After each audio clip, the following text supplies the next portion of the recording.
رب العالمين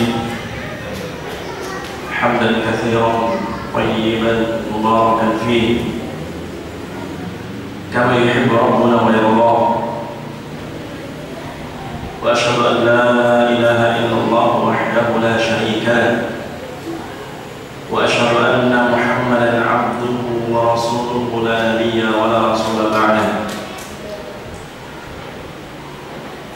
قال الله تعالى في كتابه الكريم: يا أيها الذين آمنوا اتقوا الله حق تقاته ولا تموتن إلا وأنتم مسلمون.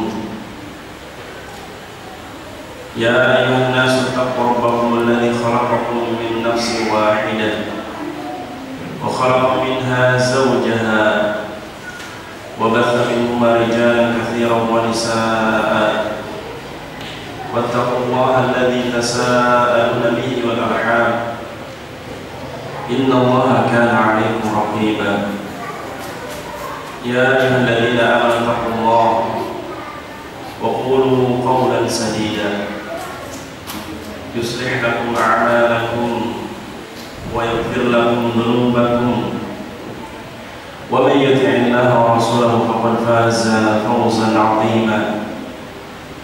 فإن أحسن الكلام كلام الله وخير الهدي هدي محمد صلى الله عليه وسلم وشر الأمور محدثاتها فإن كل محدثة بدعة وكل بدعة ضلالة وكل ضلالة في النار.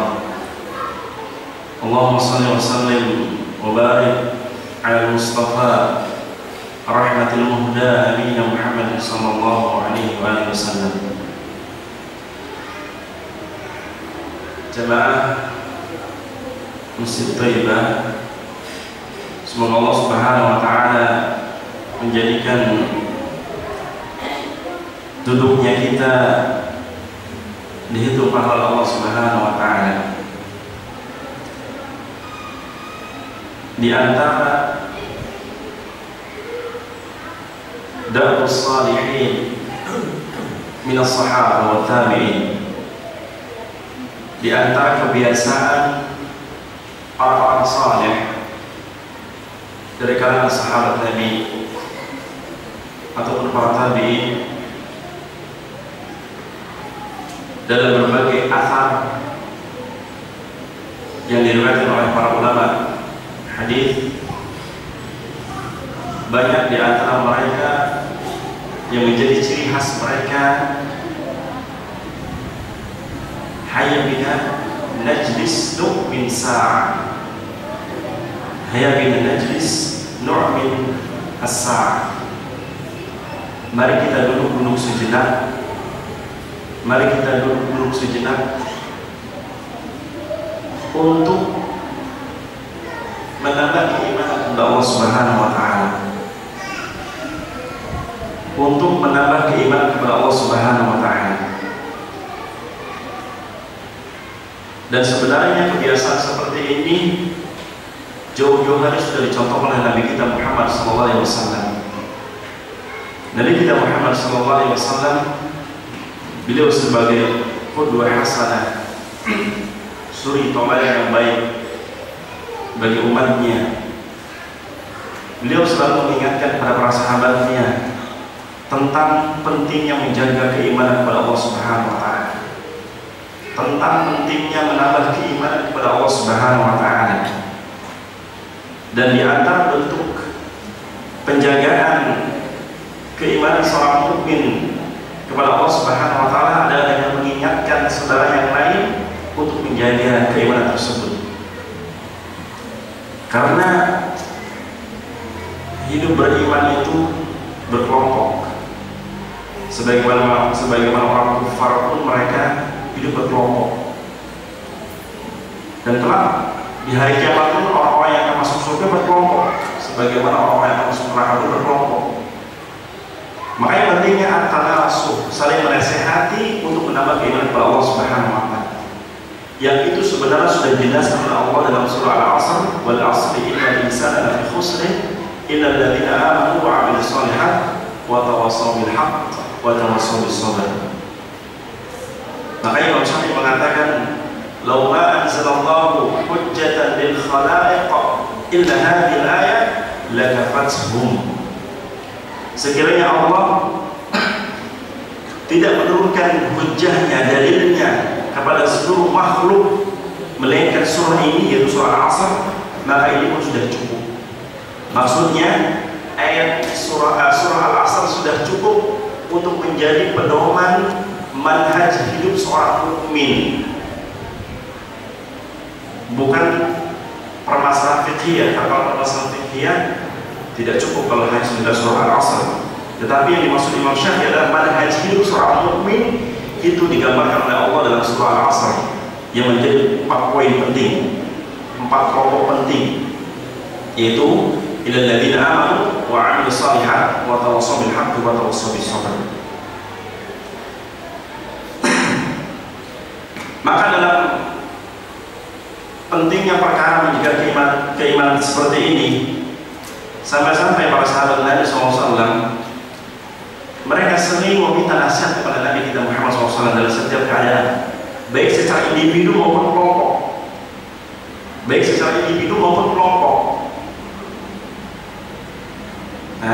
Seperti contoh ada seorang sahabat yang datang kepada Nabi, ya Nabi Allah, ya Rasulullah, ausini, ya Rasulullah, nasihati aku. Dan Nabi SAW ketika menasihati seorang melihat keadaan kondisi orang yang kita dinasihati, ketika kita mengatakan la taghdab, jangan kau marah. Faradda, dan kemudian mengulang nasihatnya la taghdab. Ini nasihat dari Nabi SAW. Bagaimana menjaga keimanan para sahabatnya. Kemudian juga Nabi juga mengingatkan para sahabatnya dalam bentuk kelompok, menyeluruh istilahnya secara umum. Seperti ketika Nabi SAW duduk bersama para sahabat dalam Masjid Nabawi, beliau menasihati sahabatnya,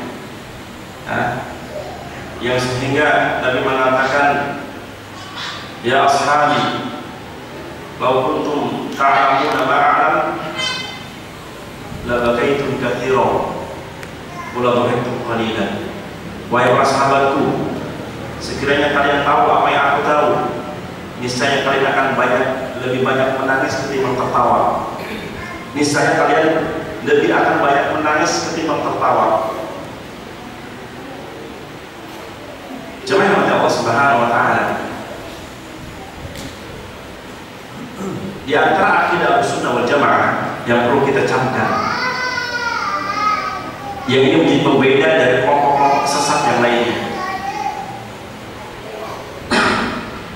yaitu bahwasannya menurut akidah Ahlussunnah wal Jamaah yang dibawa oleh Nabi kita Muhammad SAW, annal iman yazidu wa yanqus. Iman itu atau kadar keimanan seseorang itu yazid, bertambah, wa yanqus, dan berkurang. Iman itu akan bertambah dan juga akan berkurang. Dan tentunya ketika iman bertambah ada faktornya. Sebagaimana turunnya keimanan seseorang ada faktornya. Disebut oleh para ulama yazidu bi ta'ah, meningkatnya keimanan seseorang dengan ketaatan kepada Allah Subhanahu wa Ta'ala. Dengan menjaga konsisten di atas ketakwaan, maka akan semakin meningkat keimanan seorang hamba. Sehingga kalau kita pernah mempelajari bahwa dalam agama kita ada salah maratib, ada 3 tingkatan dalam agama kita. Ada yang namanya Islam, Muslim, mukmin, dan muhsin. Seseorang yang keimanannya lemah, dia tidak akan mungkin naik pada derajat keimanan, karena orang mukmin dan orang muslim berbeda. Begitu juga ketika semakin bertambah iman akan makin naik ke derajat muhsin, yang dikatakan oleh Nabi SAW dalam hadis Jibril, anta'budallaha ka'annaka tara, fa in lam takun tara fa innahu yarak. Bahwasanya derajat seorang muhsin itu ketika dia beribadah, dia menjadikan seolah dia bisa melihat Allah Subhanahu wa Ta'ala. Kondisi dia bisa melihat Allah Subhanahu wa Ta'ala. Atau kalau tidak bisa menghadirkan hati demikian, maka ketahuilah bahwasanya Allah melihat. Ini namanya muraqabatul tam, merasa dijaga oleh Allah secara menyeluruh sempurna. Begitu juga iman akan berkurang. Ketika melemahnya ketaatan seorang hamba akan berkurang juga. Ketika seorang sudah malas mulai malas berjamaah 5 waktu di masjid. Waliyadzubillah. Ketika seseorang sudah malas, terkhusus laki-laki, sudah malas menghadiri sholat jamaah di masjid, pertanda keimanannya kurang atau menurun. Bahkan kalau sampai dibiarkan, dikhawatirkan akan masuk ke dalam hatinya penyakit nifaq, kemunafikan. Dan ini sebagaimana yang dikatakan oleh Rasulullah SAW dalam sebuah hadis, afdalus salati 'alal munafiqin salatul isya was subh. Salat yang berat dilakukan untuk sholat jamaah di masjid. Ingat, sholat jamaah bukan sholat fardu, bukan mengerjakan sholatnya, tapi mengerjakan sholat jamaah di masjid yang sangat berat dilakukan oleh orang-orang munafik kata Rasulullah, sholat isya dan sholat subuh. Sholat isya dan sholat subuh. Karena orang-orang munafik memang mereka itu sholat liyaraun nas, untuk dilihat manusia. Ya, apalagi kalau sampai nifaq parah, artinya munafik i'tiqadi. Karena munafik ada dua, nifaq itu ada dua, nifaq i'tiqadi keyakinan atau nifaq amali. Ya, tentunya kalau itu nifaq i'tiqadi akan mengeluarkan pelaku dari keislaman. Tetapi kalau nifaq amali tidak menyebabkan pelaku yang keluar dari keislaman. Tetapi kalau dibiarkan akan meningkat pada, bisa jadi meningkat pada i'tiqadi. Dan ini terjadi bagi orang munafik, merasa berat mengerjakan sholat jamaah di masjid. Afdalus salati 'alal munafiqin salatul isya was subh. Salat yang paling berat dilaksanakan oleh orang munafik, maksud di masjid, mengerjakan di masjid, itu bagi orang munafik kok. Salat isya dan salat subuh. Bahkan kata Ibnu Mas'ud, beliau mengatakan bahwasanya man 'arifu minna man lam yashhad salat di masajidina illa fihi nifaq. Kami tidak melihat, kata Ibnu Mas'ud, orang yang biasa tidak menghadiri sholat jamaah di masjid melainkan ada penyakit kemunafikan dalam hatinya, melainkan ada penyakit nifaq dalam hatinya. Ini yang menyebabkan keimanan akan turun. Karena kemaksiatan kepada Allah Subhanahu wa taala. Kemaksiatan kepada Allah Subhanahu wa taala. Kemudian setelah kita membahas sedikit tentang muqaddimah ini, berarti di mana sih letak seorang itu istiqomah atau letak orang itu tidak istiqomah? Maka jawabannya adalah di hati kita. Mungkin dulu hampir beberapa bulan yang lalu saya pernah menyampaikan tentang hidayah. Ingat, saya masih pernah. Saya masih ingat, kata para jemaah ingat. Kalau saya masih ingat awal bulan saya di sini. Saya pernah menyampaikan tentang pentingnya menjaga hati. Karena memang letak hidayah seseorang itu dalam hatinya. Sebagaimana letak kemunafikan itu dalam hatinya, dan sebagaimana letak kesesatan seseorang di dalam hatinya. Jangan nanti Allah Subhanahu wa taala. Hati itu tidak ajak. Dalam bahasa namanya qalbun. Yang qalbu ini terambil dari bahasa Arab qallaba yaqallibu, tidak tenang, tidak ajak terus menerus. Hal ini sebagaimana dalam sebuah hadis yang diriwayatkan oleh Imam At-Tirmidzi dan Ibnu Majah dalam kitab Sunannya dari jalan sahabat Anas bin Malik radhiyallahu anhu. Yaqulu Anas bin Malik berkata, kana Nabi sallallahu alaihi wasallam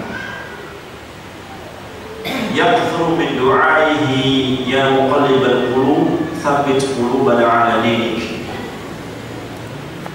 Kata sahabat Anas bin Malik, Nabi kita Muhammad SAW, dia adalah orang yang sering dalam setiap doanya tidak pernah lupa berdoa ya muqallibal qulub tsabbit qalbi 'ala dinik.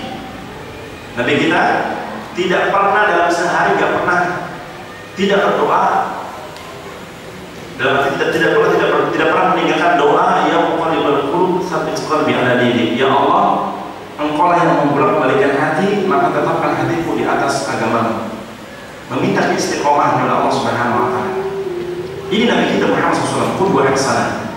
Padahal Nabi kita Muhammad SAW orang yang maksum, dijaga oleh Allah Subhanahu wa taala dari kemaksiatan, dijaga oleh Allah untuk turunnya keimanan. Bahkan Allah Subhanahu wa taala telah menjamin surga kepadanya dan mengampuni dosa-dosanya telah lalu dan yang akan datang. Tetapi beliau mencontohkan kepada umatnya pentingnya menjaga hati, pentingnya menjaga hati di atas ketaatan kepada Allah Subhanahu wa taala. Ini adalah istiqomahan. Kata sahabat Anas, Nabi kita sering berdoa demikian. Maka kata sahabat Anas, ketika kami duduk bersama beliau, maksudnya ketika kami dan sahabat-sahabat yang lain duduk bersama beliau di Masjid Nabawi, dan ini kebiasaan salaf, kebiasaan para sahabat Nabi, mereka senang duduk bersama Nabi Muhammad SAW untuk menimba ilmu, untuk bertanya kepada Nabi SAW. Dan itu diikuti oleh para tabi'in. Para tabi'in mereka senantiasa duduk bersama para sahabat Nabi untuk menimba ilmu dari para sahabat Nabi SAW dan seterusnya. Dan ini dakwah salih yang saya jelaskan tadi. Kebiasaan orang-orang salih duduk bersama orang alim untuk menimba ilmu, baik secara soal jawab atau secara majlis. Kemudian sahabat Anas mengatakan kepada Nabi kita Muhammad SAW, ya Rasulullah, kunna nu'minu bik, kami telah beriman kepada wahai Rasul. Kata sahabat Anas mewakili sahabat-sahabat yang lain, wahai Rasulullah, kami telah beriman kepadamu, kami telah beriman kepada apa yang kau bawa. Wa nu'minu bima ja'a min indillah subhanahu wa ta'ala, dan kami pun telah beriman terhadap apa yang kau bawa dari Allah Subhanahu wa taala berupa risalah Islam. Bahkan kami telah mengamalkan sunnah-sunnahmu dan kami tidak pernah membantah perintah-perintahmu. Sebagaimana Allah katakan, wa ma atakum rasul fakhudhuhu wa ma nahakum anhu fantahu. Apa-apa yang datang dari Allah maka ambillah, lakukanlah. Wa ma nahakum anhu fantahu. Dan apa yang dilarang kepada kalian maka jauhilah. Kami lakukan itu semua ya Rasul. Fa hal takhafu alaina? Apakah engkau masih khawatir kepada kami? Apakah engkau khawatir kalau kami suatu saat menyimpan? Apakah engkau masih khawatir kepada kami suatu saat kami akan murtad? Apakah engkau masih khawatir kalau kami suatu saat akan kembali kepada kemusyrikan? Ini pertanyaan sahabat Nabi, yang padahal sahabat Nabi itu disifati oleh Allah dalam Al-Quran radhiyallahu anhu wa radhu'an. Para sahabat Nabi, Allah mensifati mereka dalam Al-Quran radhiyallahu anhum wa radhu'an. Allah ridha terhadap para sahabat Nabi dan mereka ridha terhadap ketentuan Allah Subhanahu wa taala. Masih bertanya kepada Nabi kita Muhammad SAW, apakah engkau wahai Rasul masih khawatir kepada kami? Perhatikan jawab Nabi kita Muhammad SAW. Qal na'am, iya, saya masih sangat khawatir kepada kalian. Saya merasa khawatir kepada kalian wahai para sahabatku, kalau kalian suatu saat akan menyimpang. Kemudian Nabi kita Muhammad SAW melanjutkan hadisnya, inna quluba bani Adam baina isba'aini min asabi'ir rahman. Sesungguhnya hati-hati manusia itu di dalam genggaman dua jari di antara jari-jari Allah Subhanahu wa taala. Yuqallibu ma yasha, dan Allah akan membolak-balikan hati seseorang sesuai yang dia kehendaki dan sesuai dengan keadaan manusia. Jemaah Allah Subhanahu, perhatikan sabda kita Muhammad SAW. Nabi mengatakan, inna quluba bani Adam, sesungguhnya hati manusia, hati kita yang menguasai bukan kita sendiri, tapi yang menguasai adalah Allah Subhanahu wa taala. Ketika Allah Subhanahu wa taala palingkan seseorang dari kesesatan, itu sebabnya karena si hamba tersebut tidak bisa menjaga hatinya, dan bukan semata-mata kezaliman dari Allah Subhanahu wa taala. Ketika Allah menyimpangkan, memalingkan hati seseorang kepada kekafiran, kepada kemusyrikan, itu semata-mata bukan dari kezaliman dari Allah Subhanahu wa taala, meskipun Allah yang menguasai, tetapi semata-mata karena hamba itu sendiri tidak bisa menjaga hatinya untuk istiqomah di atas ketaatannya. Dan ini musibah terbesar. Musibah ketika seorang hamba berpaling dari ketaatan, berpaling dari keimanan kepada kekafiran, ini musibah luar biasa. Sehingga kata Allah, wa ma asabakum min musibah musibatin fabima kasabat aydikum wa ya'fu an katsir. Tidaklah suatu musibah menimpa seorang hamba itu semata-mata bukan karena kezaliman dari Allah, melainkan karena bima kasabat aydikum, karena ulah kalian sendiri, ulah diri kalian yang tidak bisa menjaga hati. Padahal Allah Subhanahu wa taala wa ya'fu an katsir. Allah Subhanahu wa taala itu banyak memaafkan kesalahan-kesalahan kita. Allah Ghaffar, Maha Pengampun. Tetapi ternyata hamba-hamba Allah yang diingkar, tidak bersyukur, mereka lebih memilih berpaling dari jalan Allah Subhanahu wa taala. Makanya sedikit sekali hamba-hamba Allah yang bersyukur itu sedikit. Makanya Allah katakan dalam Al-Quran, wa qalilun min ibadiyasy syakur. Sedikit hamba-hamba Allah yang bersyukur kepada Allah Subhanahu wa taala. Bahkan kalau kita melihat fenomena di akhir zaman ini, sebagaimana Allah Subhanahu wa taala katakan dalam berbagai ayat, kalau kita melihat keadaan di akhir zaman ini, orang-orang yang taat itu, orang-orang yang taat kepada Allah itu sedikit jumlahnya dari Allah. Coba sekian perumahan yang banyak seperti ini masih ruang untuk bawah belakang. Padahal ini sudah diset untuk beberapa jamaah, tapi masih ada kosong. Ya. Kebanyakan mana ya? Kebanyakan di rumah, nonton TV, waktu sholat, jalan-jalan, shopping, belanja.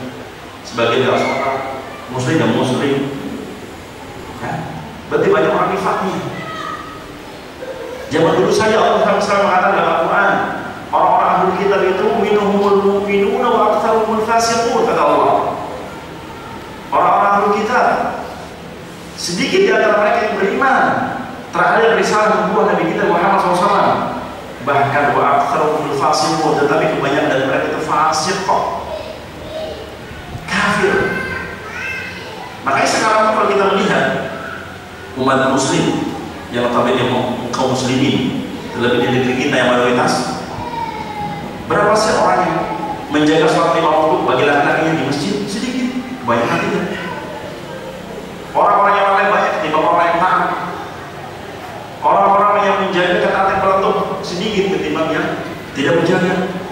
Sekarang orang banyak lalai, orang banyak berbuat maksiat, orang banyak korupsi, orang banyak tidak peduli dengan pendidikan anaknya, orang banyak tidak memperdulikan lingkungannya, orang banyak dan sebagainya.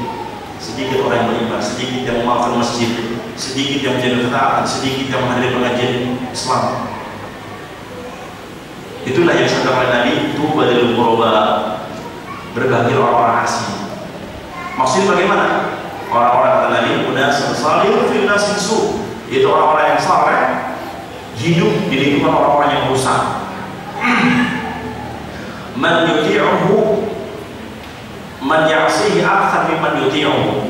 Orang yang enggak senang dengan orang-orang yang saleh itu banyak ketimbang yang senangnya. Artinya orang yang tidak senang dengan orang-orang yang menegakkan sunnah Nabi itu lebih banyak ketimbang yang senang. Nah, di mana-mana orang-orang ketika melihat orang yang menegakkan sunnah, baru menegakkan, belum mendakwahkan. Artinya baru mengamalkan sunnah, orang sudah sinis duluan, ya kan? Belum mendakwakannya, baru mengamalkan untuk diri pribadi, orang sudah apa ini semacam. Tetapi inilah ujian sebenarnya bagi orang-orang yang beriman kepada Allah Subhanahu wa taala. Makanya kata Nabi dalam sebuah hadis riwayat Imam Bukhari, as-sabirina 'ala sunnah kal qabidi 'ala al-jamr. Umatku di akhir zaman itu orang yang sabar di atas sunnahku itu bagaikan megang bara api. Benar? Artinya sunnah di akhir zaman itu bagaikan bara api. Dipegang panas kan bara api? Dipegang panas. Kalau kita lepaskan bara api, ya kita binasa karena itu adalah sunnah. Ketika orang menjauhi sunnah Nabi, kata Nabi, ketika orang menjauhi sunnah Nabi itu akan binasa, seperti orang binasa. Tetapi dipegang pun panas. Kenapa? Banyak orang yang tidak tahu ini sunnah, membencinya, orang membenci banyak sekali. Mereka bertanya kepada Nabi, tetapi jauh dari sunnah Nabi SAW. Makanya orang yang berpegang di atas sunnah Nabi itu diuji keistiqomahan. Sanggup nggak dia? Tidak. Tadi di awal saya jelaskan bahwasannya iman itu bertambah dan berkurang. Bertambah juga ada faktor, yaitu menjaga ketaatan, semakin taat, dan berkurangnya keimanan dengan meninggalkan ketaatan.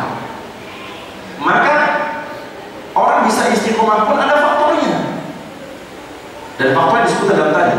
Ketika seorang bisa menjaga hatinya untuk istiqomah di atas ketaatan dan dibuktikan dengan amal perbuatannya, melakukan sunnah-sunnah Nabi, inilah orang-orang yang telah menjadikan hatinya subur, sehingga dengan demikian Allah akan memberikan keistiqomahan.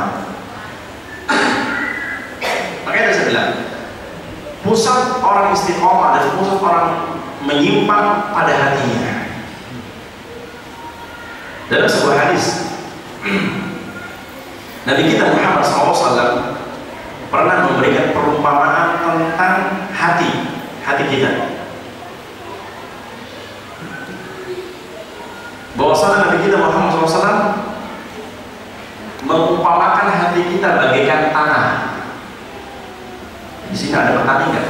Ada yang profesi petani, suka nanam, atau mungkin pernah jadi petani. Petani itu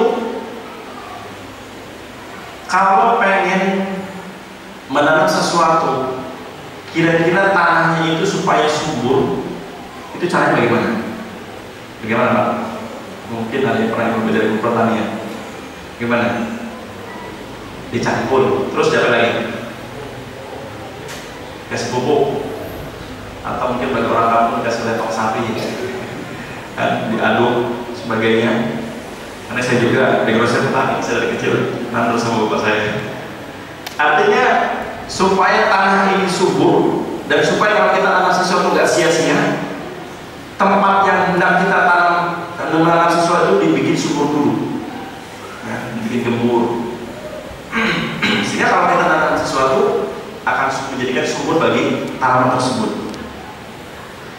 Nabi kita Muhammad SAW memperumpakan hati kita bagaikan tanah tadi, bagaikan tanah. Kata Nabi, kalau Nabi SAW, "Mathalu ma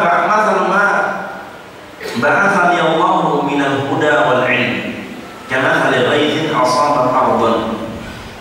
Kata Nabi, perumpamaan aku diutus oleh Allah dengan membawa petunjuk. Kata Nabi, perumpamaan aku diutus oleh Allah minal huda dengan membawa petunjuk, wal 'ilm dan juga ilmu, kamathali ghaithin sebagaimana ataupun bagaikan air hujan, asabat ardon yang jatuh ke bumi. Kamathali ghaithin asabat ardon, bagaikan air hujan yang turun ke bumi dan jatuh ke tanah. Sehingga kata Nabi, fakanat minha ta'ifatun tayyibatun qabilatul ma. Dan di antara tanah yang dijatuhi atau yang kena air hujan tersebut, ada di antara tanah yang menyerap air, ya kan? Ada tanah kalau hujan turun bisa nyerap, diserap air tersebut. Tetapi kata Nabi, fakanat minha ta'ifatun tayyibatun qabilatul ma'a wa anbatatil kala wal ushba al-kathir.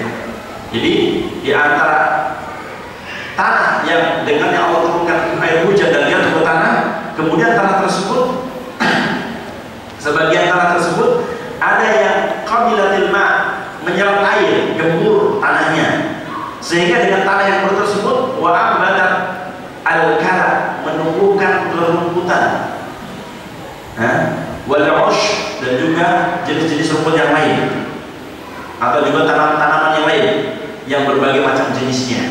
Makanya kita bisa lihat kalau tanah subur biasanya banyak rumputnya, ya kan? Kalau tanah nggak ada rumput biasanya kalau tanah nggak akan subur, nggak akan jadi, nggak akan tumbuh.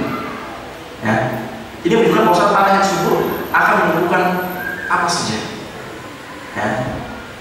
Tetapi kata Nabi, wa mina arba amsakatil ma, tetapi di antara jenis tanah yang lain ada tanah yang amsakatil ma, dia tidak bisa menyerap air, hanya menampung.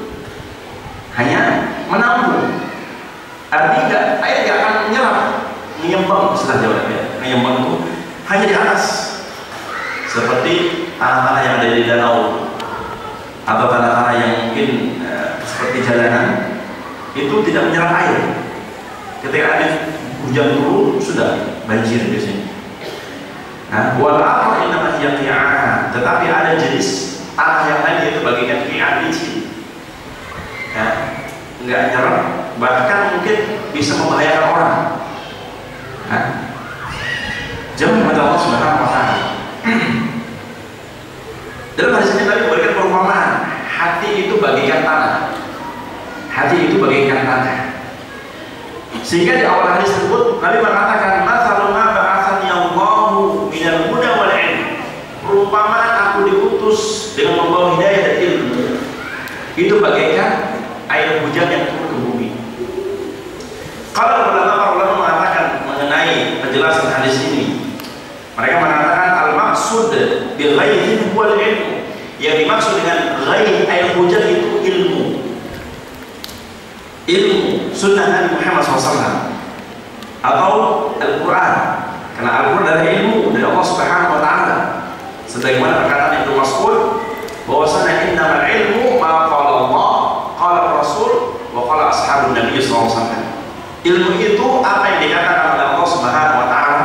Sumber-sumber ilmu itu apa yang dikatakan Allah Subhanahu wa Ta'ala dalam Al-Quran, dan apa yang dikatakan oleh Nabi kita Muhammad SAW itu hadis-hadisnya, dan apa yang dikatakan oleh para sahabat Nabi yang tidak menyelisihi sunnah Nabi Muhammad SAW. Itu sumber ilmu. Nah, Nabi kita menjelaskan perumpamaan dia dengan hidayah yang perumpamaan itu adalah ghaib, itu air hujan. Air hujan itu dibaratkan ilmu. Sedangkan wabil ardi huwa qulubun nas, adapun tanahnya adalah hati manusia. Berarti ketika hati kita tidak bisa menyerap ilmu, tidak bisa menerima ilmu dari Allah Subhanahu wa Ta'ala, tidak bisa mengamalkan petunjuk, tidak bisa menjaga petunjuk, berarti pertanda hati kita jenis hati seperti tanah yang qi'an, atau seperti tanah yang ma'amsakatil ardh. Kalau amsakat masih mending, ada faedahnya. Kalau qi'an tidak ada faedahnya. Artinya ibaratkan ini gelas, ini hati, ada tutupnya. Berapa ember disiram minyak air gak kan masuk. Ini hati yang qi'an, yang bagaikan tanah yang tidak bisa menyerap air dan tidak bisa memberikan manfaat. Artinya tidak bisa untuk dirinya sendiri, tidak bisa kasih manfaat. Bagaimana untuk orang lain? Bagaimana dia bisa istiqomah? Untuk menjadikan dia istiqomah sendiri tidak bisa. Makanya huda, petunjuk Allah itu, Allah ibaratnya seperti air. Makanya orang katakan air itu sumber kehidupan kan? Air itu sumber kehidupan. Sama-sama orang mengatakan tidak makan seminggu tidak apa-apa, yang penting jangan makan yang tidak minum.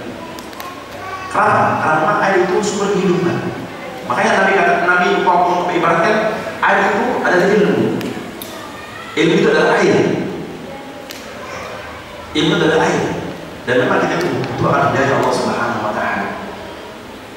Makanya saya juga seingat saya tentang penjelasan dulu ketika awal di sini, bahwasanya hati kita kalau tanpa ilmu, dan ilmu itu adalah hidayah Allah, hati kita itu lebih condong pada keburukan.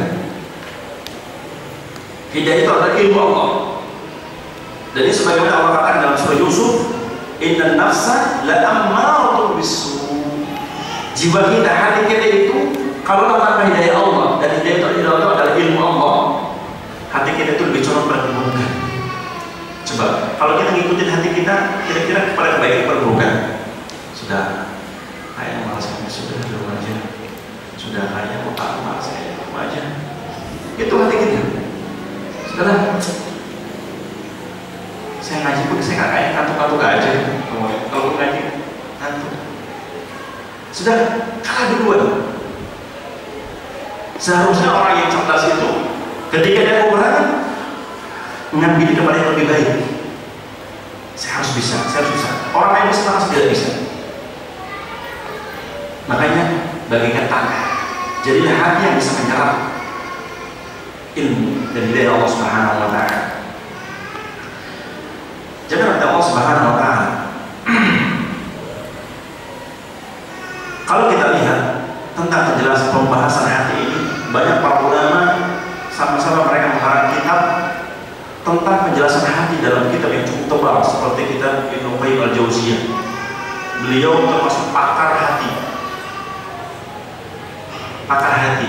Bahkan hati kita itu sumber keselamatan dunia dan akhirat, dan juga sumber kebinasaan jika kita tidak bisa menjaga hati tersebut. Makanya dengan upaya kita untuk menjaga hati itu istiqomah adalah dengan menjadikan hati kita untuk terbuka terus menerima ilmu agama Allah Subhanahu wa Ta'ala. Jangan pernah merasa bosan untuk telah berilmu.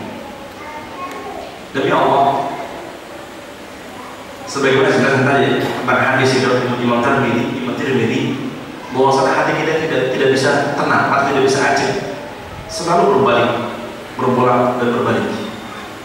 Dan itu diperkuat oleh hadis Nabi yang lain yang diriwayatkan Imam Bukhari Muslim, badiru bil a'mal saya fitnatun kaqitatil laili. Bersegeralah melakukan amal baik, bersegeralah melakukan amal soleh. Jangan menunda amal soleh, jangan menunda amal kebaikan, karena akan datang suatu fitnah bagikan panggalan malam. Malam itu kan jalan terus kan. Kita kayaknya hari ini baru tadi malam, sekarang udah malam lagi, nggak terasa. Sehingga kata Nabi, saya nasu yusbihu mu'minan wa yumsi kafiran. Akan ada orang di pagi hari dia masih beriman, sore sudah kafir. Wa yumsi mu'minan wa yusbihu kafiran. Dan akan ada juga orang yang di sore hari dia kafir, di pagi hari mukmin. Ada. Mungkin di dunia orang yang sering ikut berita, mungkin sekarang itu lagi marak di internet atau di jaringan sosial. Ada seorang ustaz yang murtad, namanya Saifuddin Ibrahim. Seorang ustaz, bukan orang awam, ustaz. Dia alumni UMS Universitas Muhammadiyah Surakarta. Dia asli dari NTT kalau nggak salah. Subhanallah. Perhatikan, hidayah itu kalau tidak bisa dijaga akan hilang. Sebagaimana hati atau hidayah yang ada dalam hati kita kalau tidak bisa kita pupuk akan gersang dan akan mati, akan hilang. Bagikan tadi gelas yang tertutup tidak akan bisa menerima nasihat. Sehingga benar kata Nabi, wa may yahdihillahu fala mudilla lahu. Barang siapa yang Allah berikan hidayah, maka tidak ada seorang pun yang dapat menyesatkannya. Tetapi sebaliknya juga, wa may yudlil fala hadiya. Barang siapa yang Allah sesatkan, meskipun seluruh manusia berkumpul untuk memberikan hidayah, petunjuk, menjelaskan keimanan, tidak akan bisa dia masuk Islam kembali. Ini yang dikhawatirkan. Ini yang dikhawatirkan Rasulullah kepada para sahabatnya. Ini yang dikhawatirkan Rasulullah kepada para sahabatnya. Karena hati itu tidak ada yang menjamin. Siapa yang menjamin kita? Para sahabat mereka tidak maksud tahu mereka bagaimana menjaga hati mereka. Bahkan kalau mungkin Bapak pernah membaca sirah Nabi, sirah Nabawiyah, ketika Nabi kita Muhammad SAW dicabut nyawanya oleh Allah Subhanahu wa Ta'ala, apa yang terjadi bagi kaum muslimin? Yang terjadi bagi kaum muslimin ketika itu adalah musibah yang sangat besar yang tidak pernah terjadi sepanjang sejarah kaum muslimin, adalah dengan meninggalnya Nabi kita Muhammad SAW. Kenapa? Karena dari meninggalnya Nabi kita Muhammad SAW banyak bermuncul orang-orang yang mengaku sebagai nabi seperti Muslim al-Kadzdzab, orang-orang yang murtad, berkelompok-kelompok. Makanya timbul persengketaan di antara sahabat begitu. Dan ketika yang jadi khalifah adalah Abu Bakar As-Siddiq.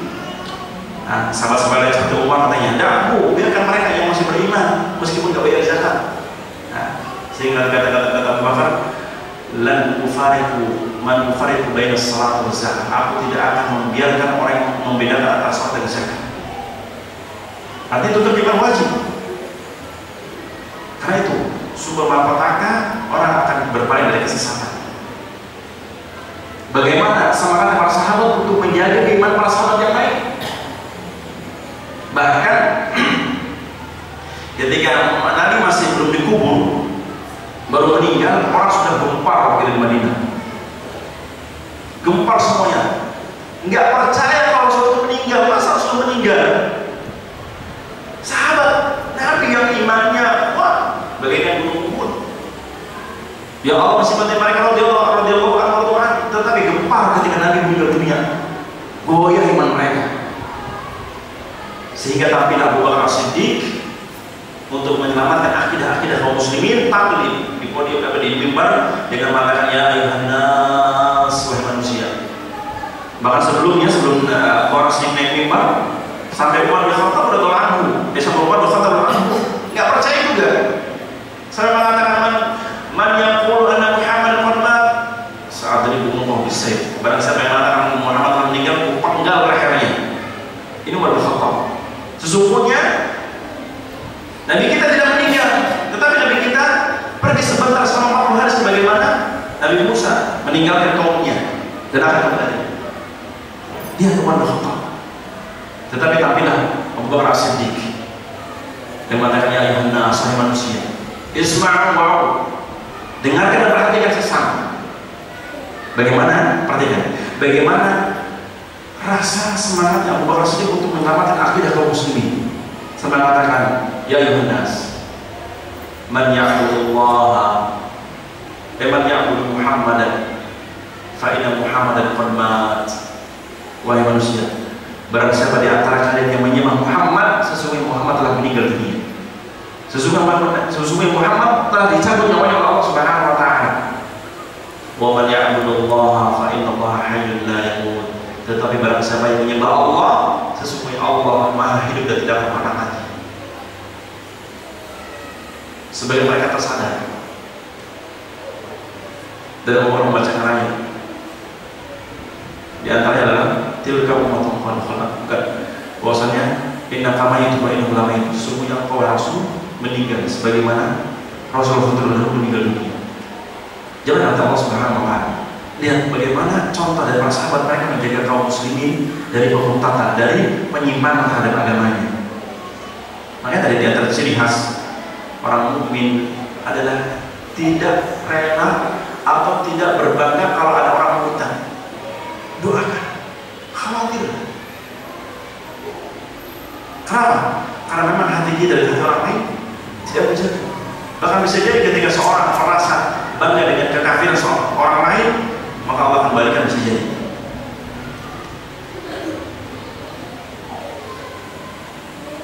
Jangan Allah Subhanahu wa taala. Kemudian hal yang lain,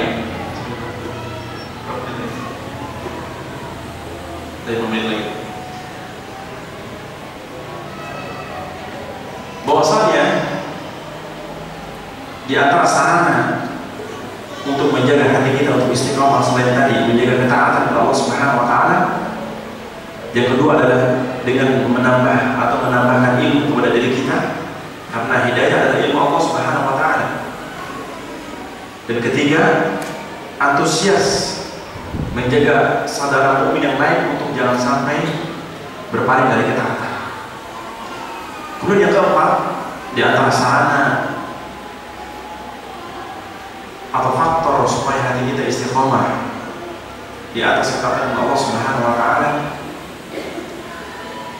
sering-sering berdoa kepada Allah Subhanahu wa taala. Sebagaimana doa Nabi kita Muhammad SAW yang paling berguru, sabit qalbi ala dinik. Sebagian orang kadang-kadang merasa dengan ilmunya, seperti mungkin contoh Ustaz yang pertama tadi, merasa dia sudah berada di atas ilmu, ya. Karena kalau mungkin Bapak bisa di YouTube itu ada videonya. Ketika awal mau ngomong itu mengatakan, saya terlahir dari orang Muslim, ibu saya guru ngaji, dia gitu bilangnya. Bahkan saya dari kecil sudah suka baca Injil, katanya baca Alkitab. Kalau ayat-ayat yang berbicara tentang kabar gembira, motivasi, saya akan baca kuat-kuat itu Injil. Sehingga ibuku khawatir, kenapa kau baca Injil? Dia bilang, ibu catat itu, saya tidak akan pernah masuk Kristen. Ini klaim dia sendiri. Wah, ibu catat, jangan khawatir, aku tidak akan masuk Kristen. Tetapi dia bilang, setelah saya mendalami perbandingan agama, saya putuskan Islam itu tidak benar. Perhatikan, dia merasa dirinya berada di atas hidayah, merasa hati ini nggak perlu dijaga, sehingga terjadi apa yang terjadi. Allah murtad sebagaimana keinginan dia. Makanya bagi kita orang muslim, apalagi orang yang awam, apalagi orang yang pas-pasan ilmunya, jangan pernah coba-coba buka Injil. Ini pernah terjadi di zaman sahabat, di zaman Rasulullah bahkan. Ketika Rasulullah pernah menemui Umar bin Khattab berkata, Umar, siapa yang tahu Umar? Yang tegas. Pernah membuka-buka Injil, Taurat, yang membuka Taurat. Sehingga Umar itu mengatakan, nada, apa yang ada di tanganmu? Ini Taurat. Semua itu adalah Taurat. Kemudian Rasulullah marah besar ketika itu. Apakah kau tidak cukup dengan Al-Quran? Artinya apakah kau tidak cukup dengan Al-Quran sebagai petunjuk? Kemudian mengatakan, Inna fihil haq, sesungguhnya dalamnya ada yang benar. Tetapi tetap Nabi menyanggah. Kenapa? Karena hati itu tidak ada tahu. Bisa jadi dia baca masuk subhat, timbul keraguan dan setan memasuki, sehingga kok gini. Akhirnya apa? Masuk subhat sudah mulai terus akhirnya apa? Sudah berpaling. Dan ini yang sering terjadi sebagaimana pendeta atau mantan ustaz. Sering sekali mantan ustaz jadi pendeta. Ya. Sampai dia berkata, saya tidak akan masuk Kristen katanya kepada ibunya. Tetapi terjadi. Dia menantang Allah Subhanahu wa Ta'ala, merasa dirinya cukup dari memohon istiqomah dengan Allah Subhanahu wa Ta'ala. Jangan menantang Allah Subhanahu wa Ta'ala. Itu di antara sarana yang menyemburkan keimanan kita dalam hati kita. Maka tentunya yang menjadi kebalikan ketika orang berpaling tidak istiqomah adalah yang menjadi lawan katanya atau lawan pembahasannya. Ketika ketaatan menjadikan seorang bertambah keimanannya, otomatis ketika meninggalkan ketaatan, apa yang terjadi? Berkurang imannya. Ketika terus meninggalkan ketaatan, otomatis akan berkurang dan akhirnya hilang. Ketika hilang sudah bisa menjadi berbalik arah 180 derajat. Dan poin-poin yang lain. Jemaah yang Allah Subhanahu wa Ta'ala. Mungkin kiranya itu saja yang bisa saya sampaikan. Walaupun sebenarnya pembahasan ini panjang sekali, mungkin 5 majlis ya, cuma saya ambil yang intinya saja. Kalau mungkin dianggap perlu, lain kali saya akan melanjutkan pembahasan ini. Saya lanjutkan pembahasan sini. Baik, kira saja harus sampai benar-benar bermanfaat terus bagi diri saya pribadi. Karena walau bagaimanapun saya berbicara di sini adalah orang yang sangat butuh nasihat. Bukan berarti saya berbicara di sini sudah cukup dari sini. Saya adalah orang yang sangat butuh daripada bapak sekalian. Maka dengan saya merasa seperti ini, intinya adalah saya merasa diri saya pribadi.